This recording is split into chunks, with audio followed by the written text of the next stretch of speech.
大家好，24節氣芒種到了，象徵農人忙住播種與收成。南方此時常如黃梅天，天氣濕又熱，悶熱難散，讓人容易煩躁心浮。依五行，夏季屬火，與心相應，所以這段時節不宜惱怒，免生煩熱，讓心靜，氣機通暢，自然較不易上火。飲食上可適量選擇偏鹹帶清熱作用的食物，以克制心火，也幫助補回出汗中流失的鹽分。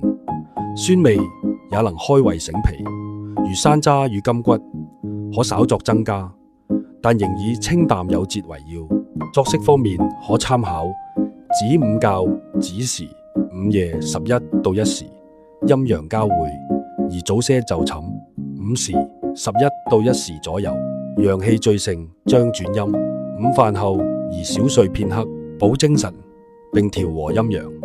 最後提醒，夏天建議用溫水洗澡，避免水溫與體溫反差過大，引起血管收縮，增加心腦血管風險。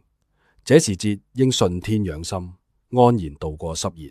最後，今集盧主持分享到呢一度，鍾意我哋導遊心學嘅節目，結良緣辣福點讚，訂閱我哋嘅頻道，下一條片再見，拜拜。